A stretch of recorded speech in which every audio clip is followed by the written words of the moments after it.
إن الحمد لله نحمده ونستعينه ونستهديه ونستغفره ونعوذ بالله تعالى من شرور أنفسنا وسيئات أعمالنا إنه من يهديه الله فلا مضل له ومن يضلل فلا هادي له وأشهد أن لا إله إلا الله وحده لا شريك له وأشهد أن محمدا عبده ورسوله اللهم صل على محمد وعلى آل محمد كما صليت على إبراهيم وعلى آل إبراهيم في العالمين إنك حميد مجيد اللهم بارك على محمد وعلى آل محمد كما باركت على إبراهيم وعلى آل إبراهيم في العالمين إنك حميد مجيد وسلم تسليما كثيرا.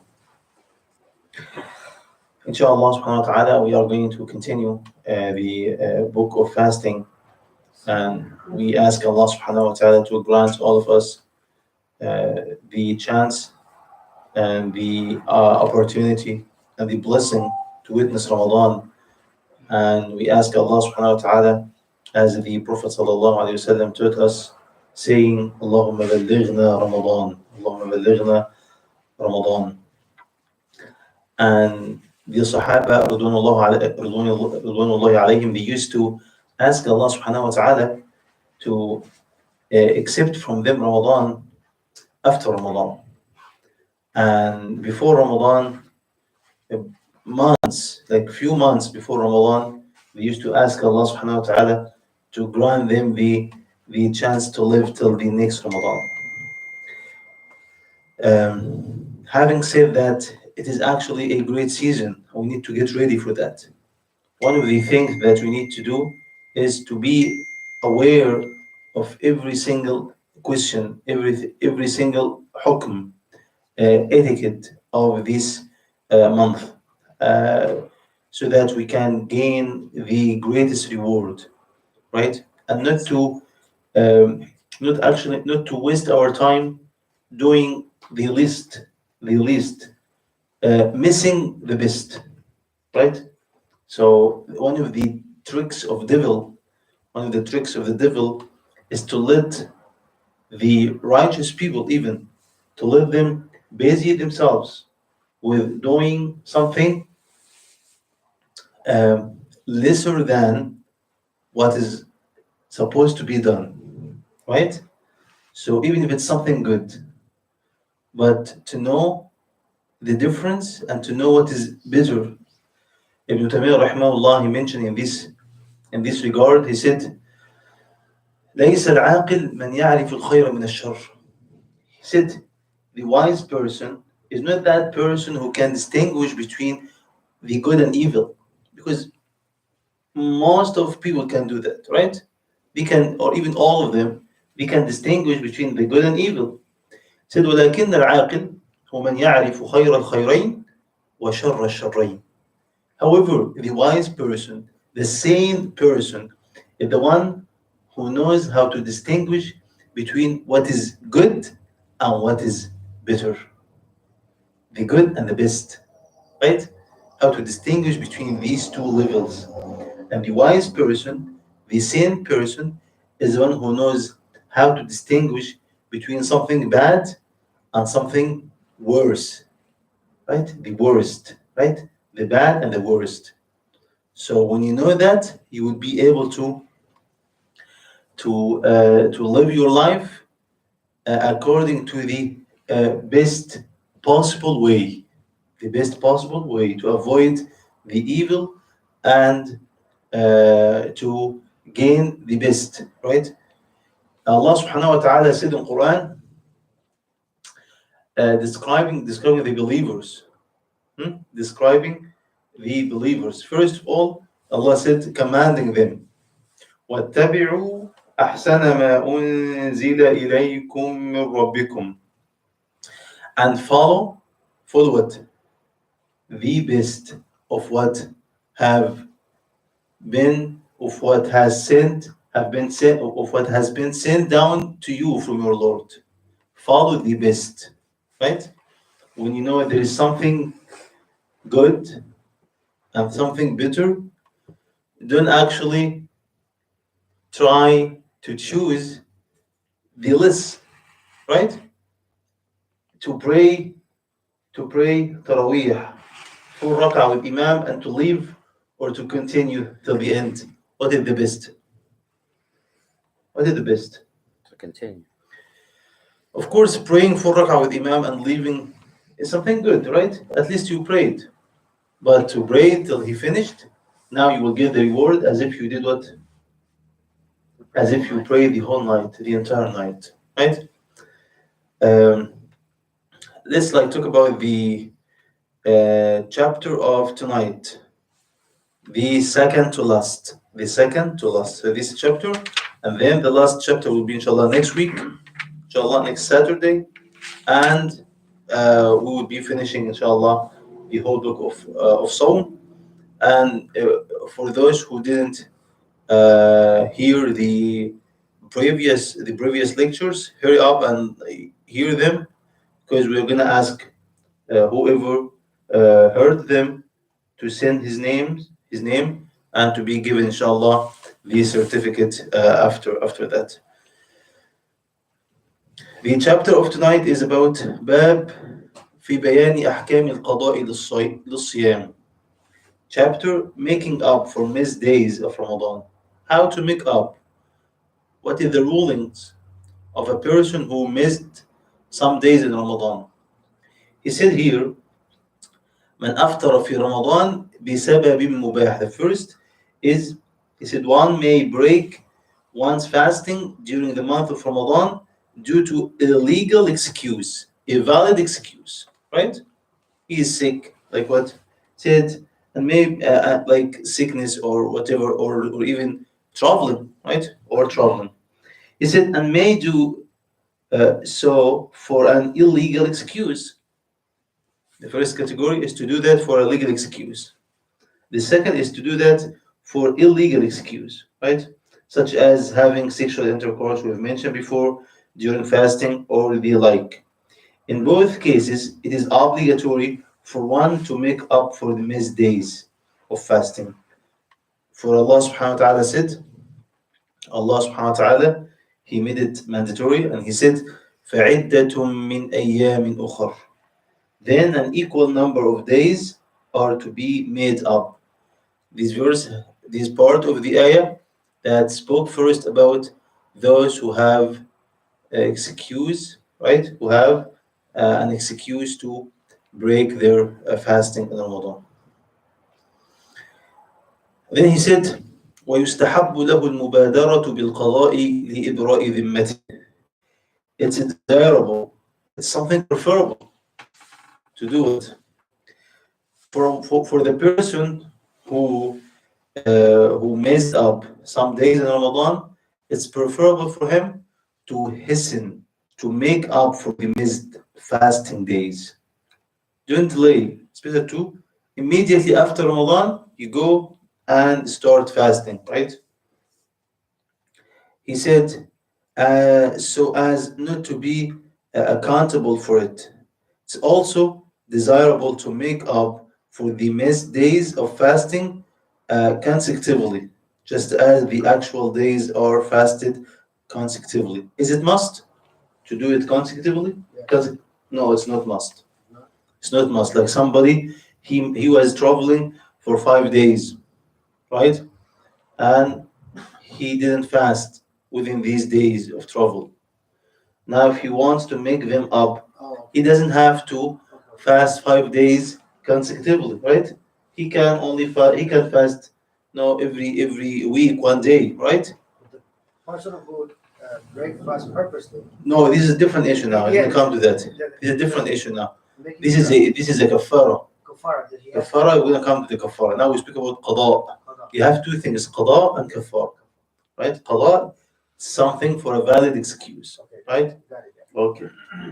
He said here, moreover, it's permissible for one to delay making up for fasting as its compensation time is flexible. Means as long as it's still within the time window of fasting. Uh, and he said, in other words, every obligation that doesn't demand a specific time is permitted to be delayed, but with the intention of making up for it. Right? Because there is no specific time to make up days, but you have to do that before the coming Ramadan. Right? Hmm. He said here, in addition, it's permissible to make up for it separately, means to make up for the fast on separate days, not successive ones.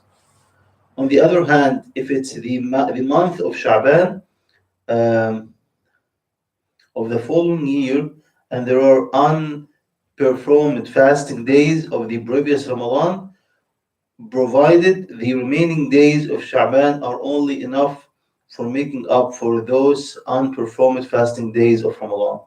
One in this case has to make up for them successively. Successively. Why? Like imagine he missed 5 days in Ramadan, and now only 5 days are left till the next Ramadan. Of course, he has no other option. He has to fast them. Huh?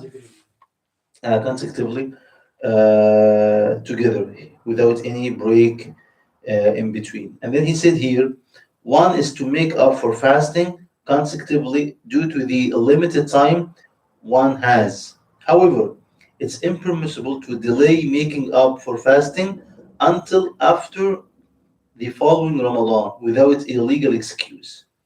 It's very important now for also some women because of the period, right? Because they break some days and they have to after Ramadan to make them up. But if for some reason if they couldn't, right, at least they have to make them Ramadan. before the coming Ramadan, right? And listen to this hadith of Aisha radiallahu anha. She said, كان يكون علي الصوم من رمضان فما أستطيع أن أقضيه إلا في شعبان لمكان رسول الله صلى الله عليه وسلم حديث متفق عليه أخرجه البخاري ومسلم. She said رضي الله عنها عائشة, it could happen that I missed some days of Ramadan because of a legal excuse, but couldn't make up for them except in the month of Sha'ban, right? Subhanallah. To observe the duties of Allah's Messenger Sallallahu Alaihi Wasallam as a husband.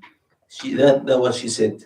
So Aisha radiallahu anha, she used to delay fasting the days till Sha'ban, means the last month before for Ramadan. So it's okay, it's permissible, right? It's permissible to do so, right? Of course, it's better to hasten because you don't know what might happen to you, right? And but if there is a valid excuse, like now we speak about the uh, breastfeeding woman, right? Or the pregnant woman, right? They might not be able to fast even before the next Ramadan. So they have days in Ramadan, and then throughout the whole year, they don't have any chance to make up these days till become Ramadan. Now, there is no any actually, there is no any penalty, if you can say that. There is nothing to be done except only making up these days even after the coming Ramadan, the next Ramadan, the following Ramadan, right?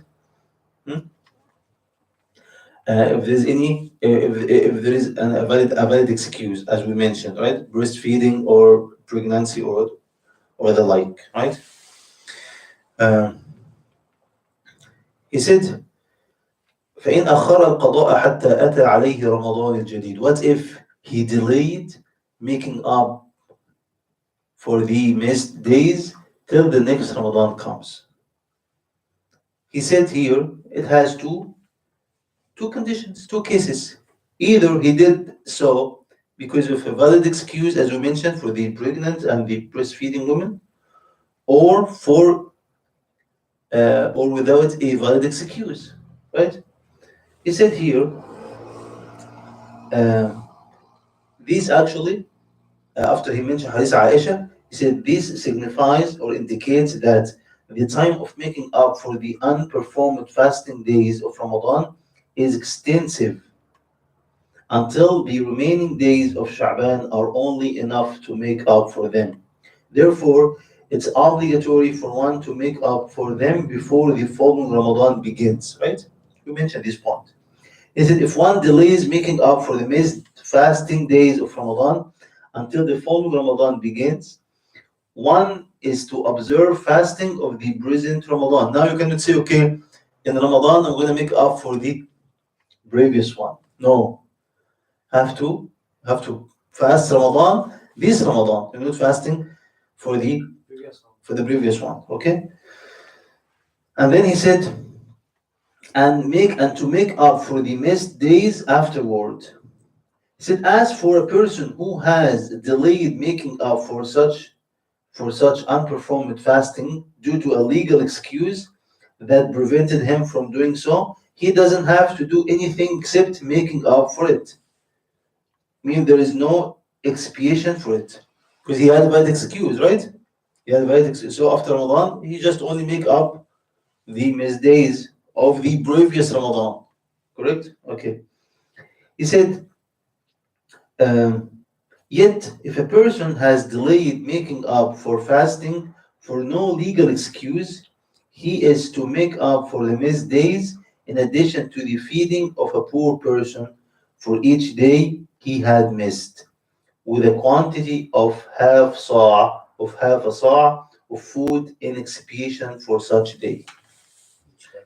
for So if each you day. delay making qada, you this is for that, So if right? you delay making qada without a valid excuse, Then you one of need the to fast opinions and do this. says yes, you have to make up for the missed days, to make qada for these days, plus in addition to giving a half of a sa', giving half a sa' of food, right? In expiation for each day. Okay, and this is actually a controversial issue. Some scholars said no, he doesn't have to do that too. Only he has to ask Allah to forgive his sins, because this is something he is not supposed to do, right? This delay is not right. So they said there is no actually a concrete evidence saying that you have to feed a poor to give him half a saw, right? So this actually was narrated by some of the Sahaba, some of them, but it is still a controversial issue among scholars. But if you want to go with the evidence, there is no actually a valid, or you can say a strong evidence, a concrete evidence for that. There's no concrete proof saying that you have to feed, right? Because that may discourage the person from. You only have to make up these days, to make up the missed days, and to ask Allah to forgive you, right? But some of them said if you also feed, that's going to be good too. So here again, it's a controversial issue, right? Or they may just feed the people and not. No, no, no, no. That's the You have to confusion, make isn't up it? for, this is actually a big mistake. Like some people, they think, okay, let me now feed. No, if he's able to fast, unless he has a chronic disease, like someone he broke his fasting in Ramadan due to a chronic disease, right? Or a disease that it ended up to become a chronic, right? He didn't think it's going to be a chronic, okay, and then afterwards he realized no way for him to fast. So now we say, of course, now you have no other option but to feed. But for the pregnant woman, for the uh, breastfeeding woman, right? Uh, the also most correct view is so long as they have the ability to do so, right? So now they have to do so. They have to make up, I mean to have to fast, right? Have to fast even afterwards. You got it? Huh? There's another opinion, she's narrated by Ibn Abbas, that no, the pregnant woman and the breastfeeding woman, they will be attached to old, the old men and women who cannot fast at all. And Ibn Abbas, he said, so now she also has the right to feed one poor per each day. This is his opinion. Plus fasting. No, no. No, we making speak up. about now she's not able to fast. You mean the elderly? Elderly, and Ibn Abbas, he attached it to them. He actually he also added to this category of elderly the breastfeeding women and the pregnant women. This is his opinion. But most of the scholars they said no. The breastfeeding woman, she has a chance to fast afterward, right? Unless she is sick, she is not able to fast at all. But if she has still a chance to fast after all, even after the following Ramadan, she has to fast. She has to make it. Now, okay. Now we got the point of feeding plus making up the days for those who delayed for no valid excuse. You got it? This is one of the opinions. The other opinion that we mentioned, based on the evidences, there is no actually hadith to say she or he has to feed with the qada, with the with making up the days, right? And he said here, وإذا مات من عليه القضاء قبل دخول رمضان الجديد فلا شيء عليه لأن له تأخيره في تلك الفترة التي مات فيها وإن التي مات فيها. He said here, He said this. just hold on, just keep the question. He said here, as for a person who dies before making up for the unperformed fasting days of Ramadan and before the beginning of the following Ramadan, there will be no blame on him, as his death occurred during the period of permissibility to delay making up for the non-performance. Uh, for the now he mentioned actually another point here. What if a person he dies in what do you call within this period before the coming Ramadan? Why he still didn't? He hasn't made up for the missed days. What if he dies?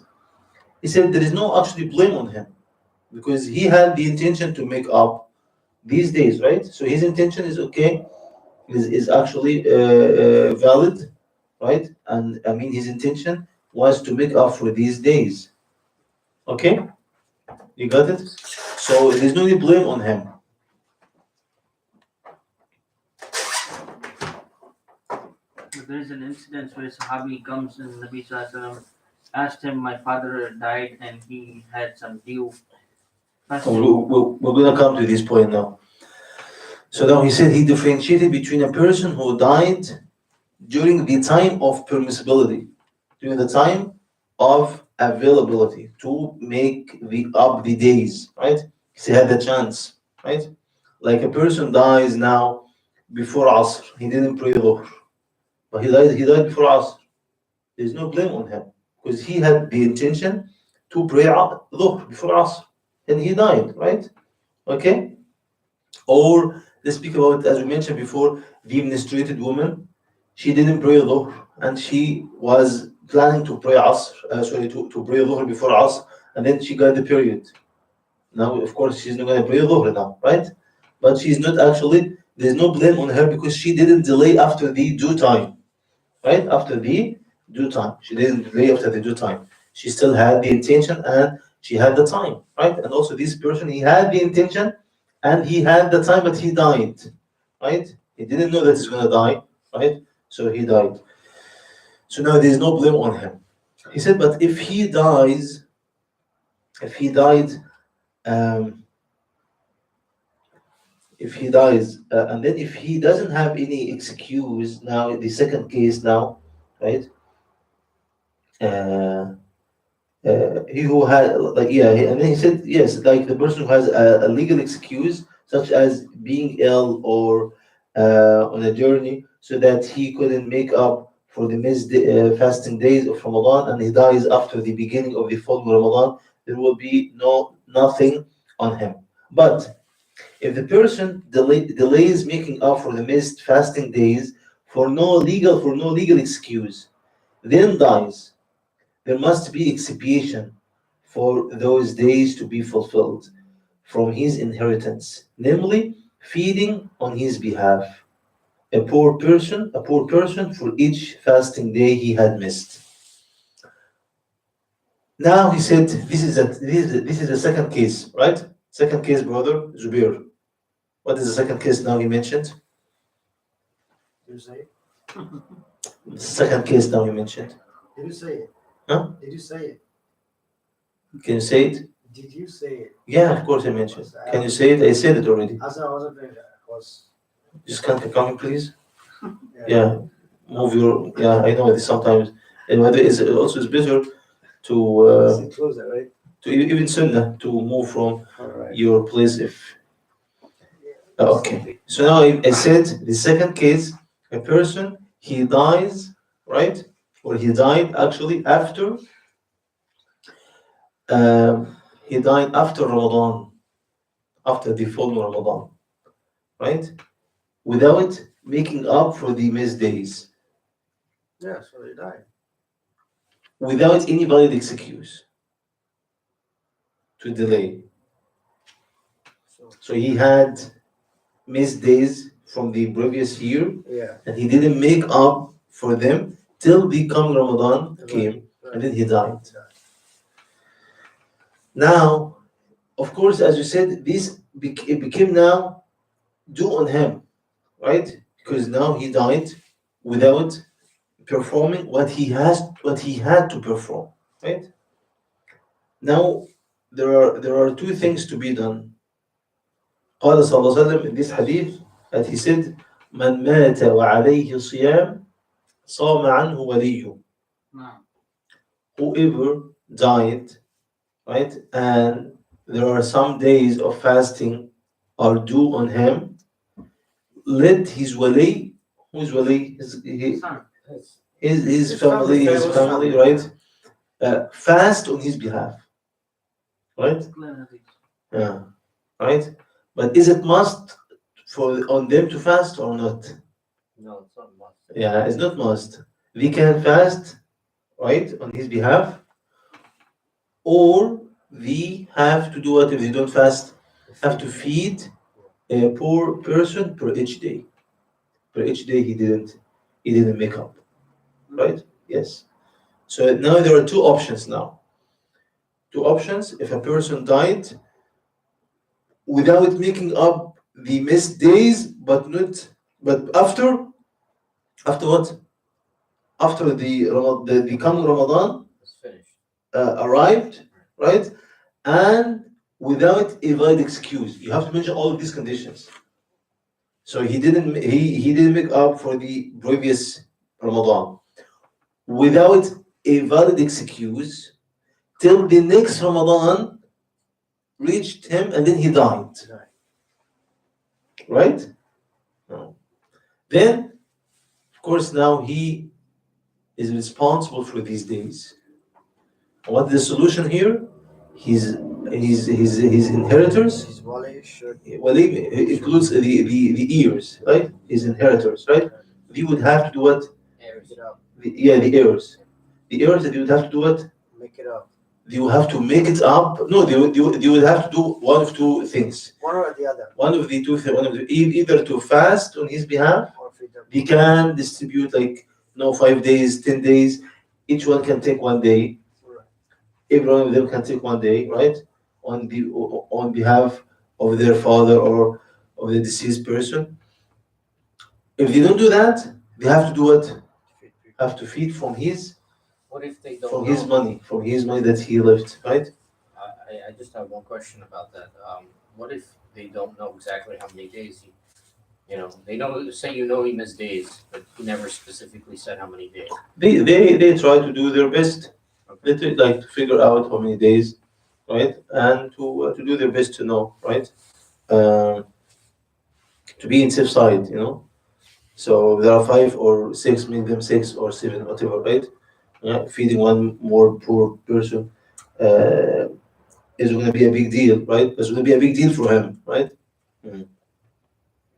So now this is actually a point of negligence. Don't neglect. Don't neglect your ibadat which is due on you. Never. Huh? When it comes to Saum, yes, you will be sinful, right? If you neglect it, huh? But still, there is a way for your family to make up for these days. But when it comes to Salah, there is no way actually. There is no way actually for your family to do anything. If somebody neglected Salah till its due time passed, or till its due time became over, right? Intentionally. Of course, intentional. Everything is intentionally. This is the maxim that I've spoken before. Allah doesn't burden a soul beyond its scope. Allah subhanahu wa ta'ala doesn't hold anybody accountable for anything he did it unintentionally or mistakenly or forgetfully. Right? These are all right. So intentionally, huh? Deliberately, he did it. If it's prayer, no way. There's no any chance for anybody to make anything for him. Right? So he has to make sure that he prayed on time. Nobody's gonna even his money that he left behind is not gonna help him against the punishment of Allah Subhanahu wa Taala. His money is not gonna help him to get actually the what do you call it, the reward or to make up for these days. Only fasting if he broke his fasting in Ramadan for a valid excuse, but he didn't make up these days without a valid excuse, right? Without a legal excuse, till the next Ramadan, hit him, and then he died. He died after that. So now, as we said, his family has to do one of two things. One of two things. You got it? It's okay. It's easy. Okay.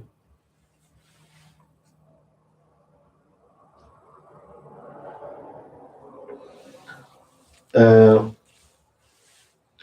Unlike the writer of the book, he has another opinion. But what we have mentioned right now, this authentic hadith, right? So this authentic hadith, which is man mata wa alayhi siyam sama anhu waliyu. He said regarding one who dies before performing do expiatory fasting such as for zihar, or for not sacrificing a sacrificial animal during performing Hajj or tamattu', Hajj as tamattu', there must be a feeding of a poor person for each day of unperformed fasting. Okay. Now there are many things also, not only Ramadan. Huh? Someone, let me give you an example. Someone he made dhihar. You know dhihar? You know dhihar? Like he said to his wife, "You're like my mother, Oh, right. I heard. huh? All my sister." So there's an expiation for that. This is not a divorce. It's a vihar, right? Expiation for that before he does anything, he has to feed 60. This is one of the things, or one of the expiations after freeing slave, or one of them is to feed 60 what? Poor, right? Persons. So if he dies before that, now his family also has to do it same, either to fast or to feed a person per each day. You got it? So when you fast, you're saying that the expiation in terms of fasting would be 60 days of fasting if he says something like, if he says, Yeah, this for example, right? Or someone in Hajj and he didn't do the sacrificial animal, right? When you combine between Umrah and Hajj, you have to slaughter animal, right? Sheep. If you don't do that, also you can fast, right? Now he has fast, he made Umrah and Hajj, and he said, okay, I'm going to fast after I go back to my home, right? But he died. So now this fasting again was due on him. So the same ruling would be applied here. His family either to fast on his behalf or to do what? Feed a person per each day. how long do they fast? The fast is for how many days? The same day that he missed. Oh, okay, just for the days he missed. Yeah, if he missed like for tamattu, if he has to fast, like for example, Allah subhanahu wa ta'ala said in the Quran, فمن لم يجد فصيام ثلاثة أيام في الحج وسبعة إذا رجعت تلك عشرة كاملة. 10 days, right? 10 days, right? So uh, if he cannot fast these 10 days, right? So now he his family they have to do that one of two things: either to fast the 10 days or to feed a poor person for each day. You got it? The same numbers, same numbers of days he missed would be actually made up by their family, or instead of that, feeding a person per each day. With another opinion here, he said there is no actually way for them to fast. They have to feed, right? And he said it's impermissible as well to make up for those unperformed fasting days by proxy. In this respect, feeding the poor must be from the inheritance left by the deceased, as it's considered a fast that cannot be performed on behalf of others during their lifetime. This is actually not correct. Whatever he mentioned is not the majority, or you can say the evidence. Let's say not the majority. The evidence is with those who said no, their family can fast because the hadith is authentic. من مات وعليه صيام صام عنه وليه. That will teach us that uh, we revolve with the dalil, with the evidence, and the scholars revolve with the evidence, right? We're not actually following someone blindly, whatever he said, right? No, if there's a hadith, of course we have to follow the hadith, right? This hadith is very clear, right? So now there is no any actually way to say no, unless a person he's a scholar and said hadith is not sahih for me, right? So maybe based on that, hadith is not sahih, in his opinion. So maybe he's like disregarded the hadith, but the hadith is authentic. Okay. Um, as regards a person who dies without observing the fasting or expiatory fasting for not fulfilling a vow, like a vow. Someone said, "You know what? It is upon me for Allah to fast 3 days." He made a vow. No, right? He said his kin may perform that expiatory fast on his behalf. Subhanallah. It's stated in the Hadith Sahih. Huh? What is the difference now? Huh? In the Sahih that a woman, uh, subhanallah, this is all another hadith. We can use it also.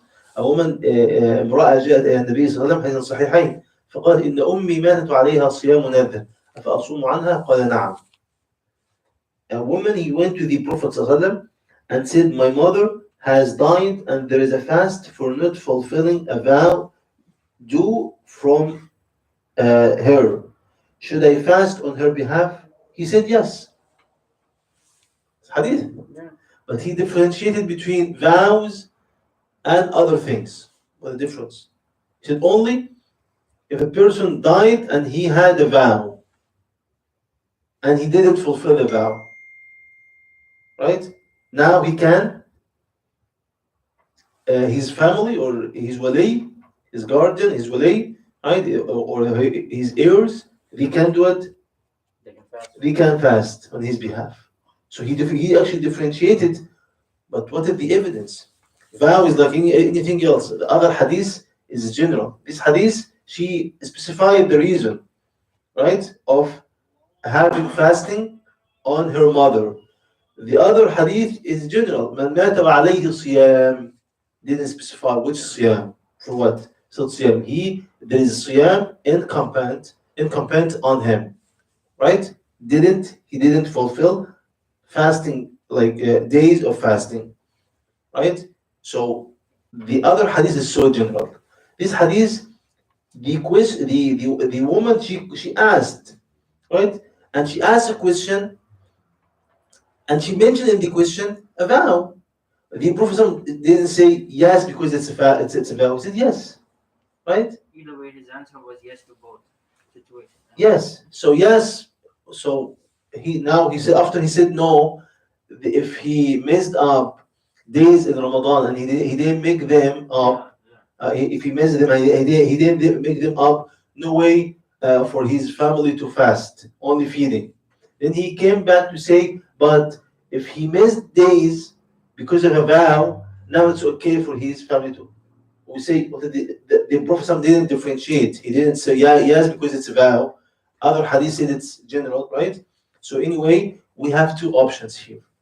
Huh? If a person died without making up, again, making up what? Don't forget, making up what? Obligatory fasting. Until? Huh? Until what? Like until the next Ramadan Without? without a legal All of this should be there. yeah conditions. All these conditions, three conditions. He died without making up the missed days of Ramadan, or any days, actually, now because we speak about Ramadan, so missed days of Ramadan, until the following Ramadan approached, right, or already arrived, without a legal excuse, right? With legal excuse. Without legal excuse, without. If a pregnant woman, she missed up days in Ramadan, and she couldn't fast for it now. She has what, a legal excuse, right? Right. She couldn't fast till the next Ramadan, and then she died after Ramadan. What is the ruling here? Yes, because What is the ruling here? her You don't have resource What is the has- ruling here? No, she doesn't have to make them up. She has a valid reason. So what? So if she dies before the next Ramadan, No, after after Ramadan, before the next one, No, he's saying Ramadan. I'm saying again, after she had few days in Ramadan. She didn't fast them because of the situation that she was in. Right. She was a pregnant or breastfeeding woman, right? Right. And then the next Ramadan came, and still she wasn't able to do that. Now she had a valid excuse, right? Right. Right? And then she died after Ramadan. What is the ruling here? Still needs to be fast by somebody in her family. So you didn't get what I said. No? no, there's no. She has No, the ruling here, there's no blame on her. No blame at all. No blame because she didn't neglect that. She has valid reason. She had a valid reason. Okay. She had a valid reason. Here again, I'm gonna repeat again because I think you didn't get this actually question, very well. Right? You got it? Not. You got it? I got it for a different reason. He's confused. No, but my question, I have a Let question. me just say again. It's so easy, man. Although, I have a question. maybe it's my mistake. I couldn't even convey the. Now we said a woman she had an excuse not to fast. Right. I mentioned you Right. these two reasons. Okay. She had what? An excuse, or a person, he was sick. He was what? He was sick, and he had a hope to get recovered, right? So he said, okay, tomorrow, inshallah, next month, inshallah, will be okay. But he still was sick. Doctor said to him, might take months, and then he will be okay. And then the coming Ramadan came, and he said didn't made up the days, right? Right. Then he died after that. Now, what should his family do? nothing. Because Nothing. Jazakallah khair. Nothing. Because he didn't neglect. Right? He had a valid excuse to delay that. He wasn't able to fast. Right? You got it or not? Yes, I get it now. But if he had recovered from that sickness 1 month before Ramadan, Okay. like the beginning of Shaban, he was okay. Now he has 1 month to make up for these days he didn't make, right? Okay? And then during the month of Shaban, he didn't do it. Out of laziness, he didn't do it. And then Ramadan, the next Ramadan came. And then he died. Now, did he neglect or not? Yes. Not, yes, exactly. So now his family should do what? They have to either fast or They have Barakallah fi. Make it up, yeah. you have to fast for him or pay her. Simple as that. Yeah. Very simple. Or Very pay simple. for him. Right? Right? Yeah, that is- This is in general any kind of fasting, brothers. Any kind of fasting, obligatory fasting, whether because of Ramadan, because of any expiatory fasting, right? As we mentioned, or because of any or vow anything, right? Family now, of course, to protect their missed one, the one who died, the deceased, to protect him from Allah's punishment, they have to do one of two things, right? But this also is must on them to do one of two things. Either to fast. If they don't fast, it's okay, no problem. But they have to do what? Pay from the Feed. inheritance. They have to pay from his From the inheritance, feed, right? One poor per each day. So This that's actually, another condition because it has to be from his inheritance. It can't be from the way that, yeah, of course, because they are gonna inherit him anything that he left behind or before. Because it's not gonna be a big deal, right? But what if he didn't leave any? What if he has like It is actually this is something we can talk about if we can do that on their own, right, from their money, or now the governor or the Muslims, the imam of Muslims, he has to do that for him too, right? Because he is under the guardianship of the Responsible for of the Muslims ruler, right? This is actually, yeah. Wallahu a'lam. Ibn Qayyim rahimahullah just said to finish that.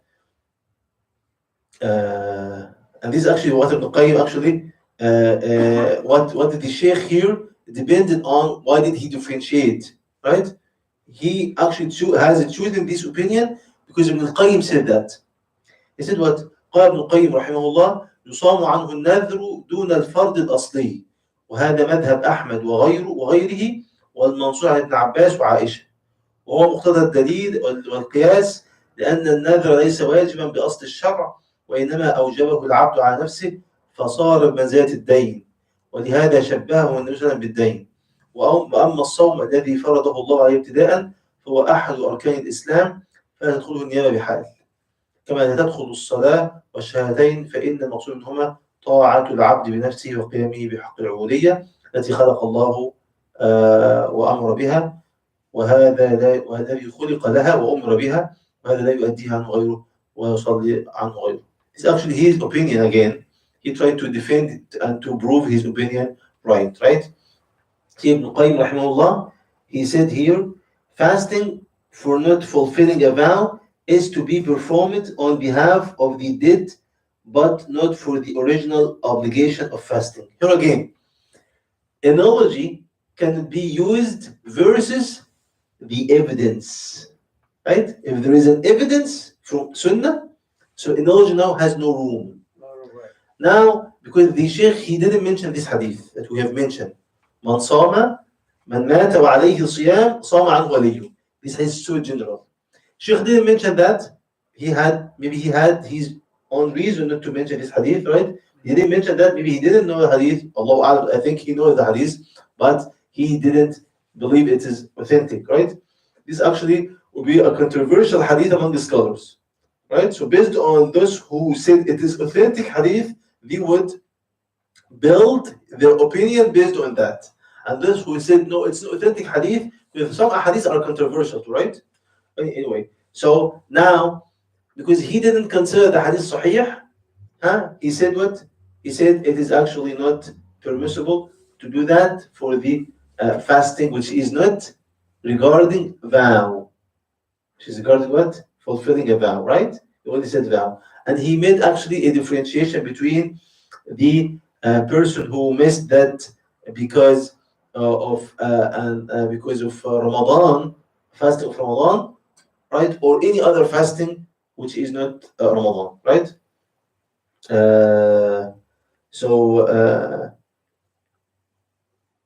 Just to add some benefit here.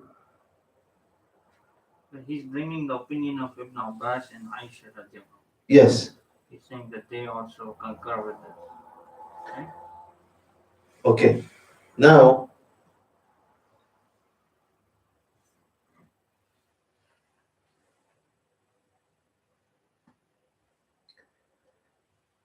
this hadith actually, astaghfirullah al-Amin, I don't know how didn't he consider the hadith, because this hadith is not only authentic, this hadith is agreed upon. Which hadith? Man mata wa alayhi siyam sawan waliyu. I thought this is a controversial hadith. It's not a controversial hadith, right? It's not actually. is agreed upon. Hadith in Bukhari or Muslim, right? So astaghfirullah, I mentioned it is controversial hadith, it's not. It's not. This hadith is agreed upon, right? حديث البخاري ومسلم من مات وعليه صيام صام عنه وليه. ها؟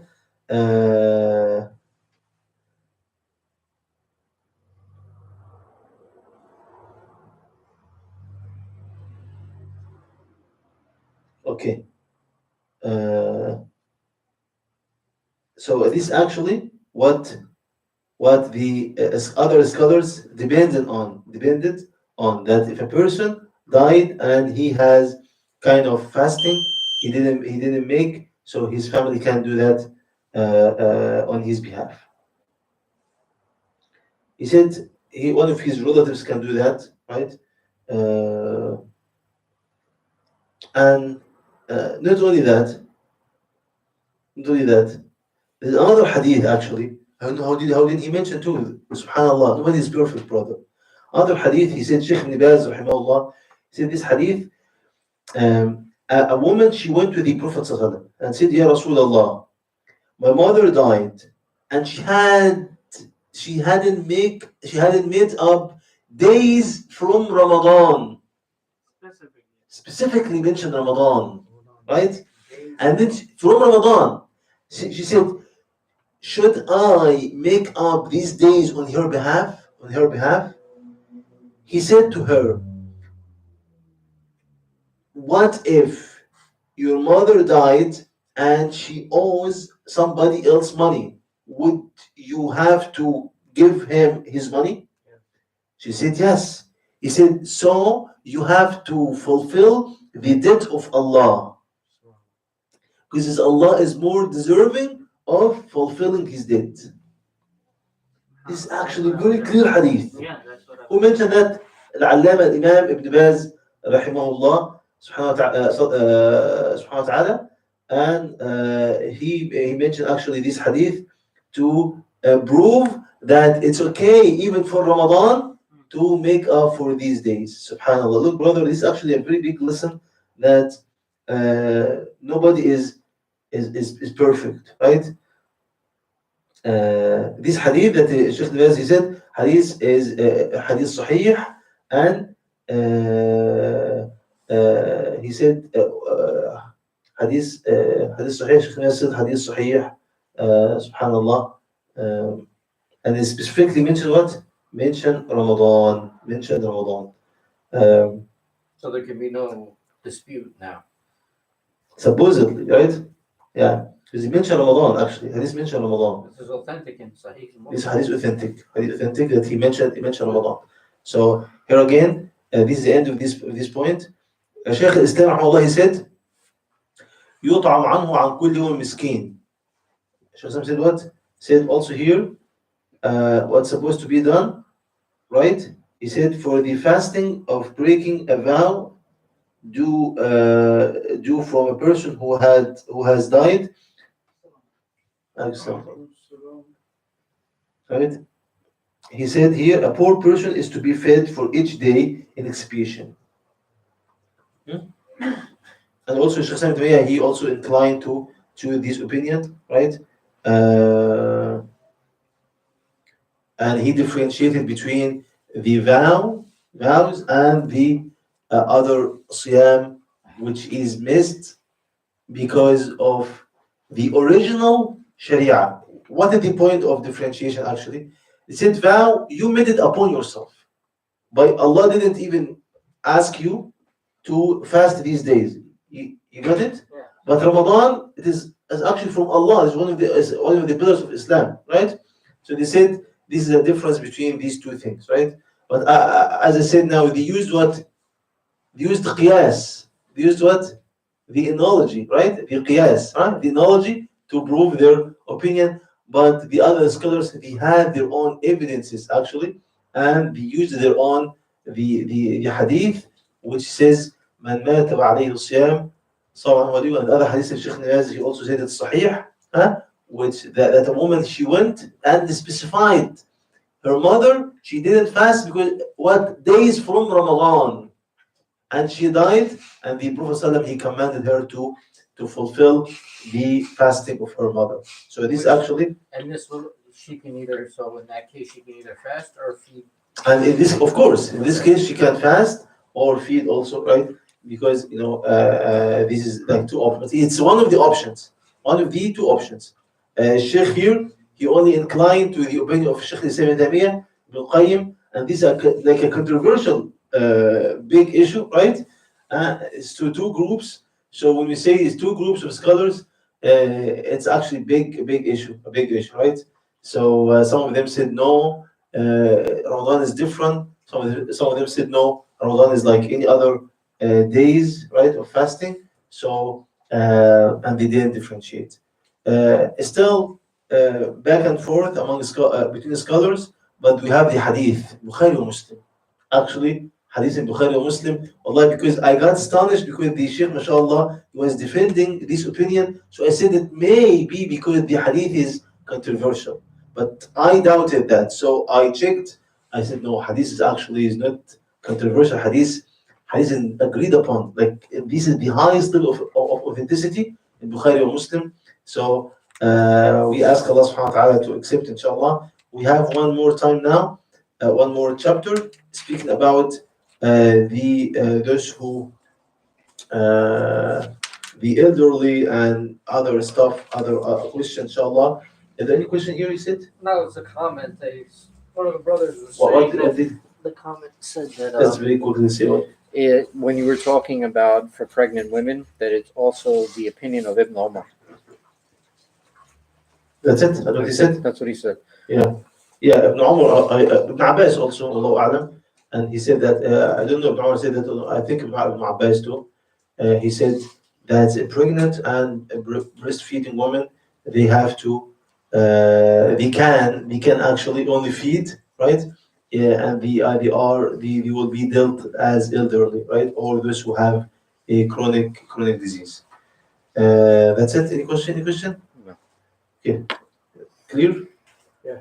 Okay. Jazakumullah khairan. Inshallah, if you have any question, you can send it. Inshallah, the next time will be the last time before Ramadan. But anytime you can even send your question and make sure that you watch these lessons. Inshallah, I'm going to give the certificates of this book for those who already watch it. Even if there's no any question, noticed, only watch the 5, inshallah, lectures. جزاكم الله خيرا سبحانك وبحمدك اشهد ان لا اله الا انت استغفرك واتوب اليك. I think you should test the phone.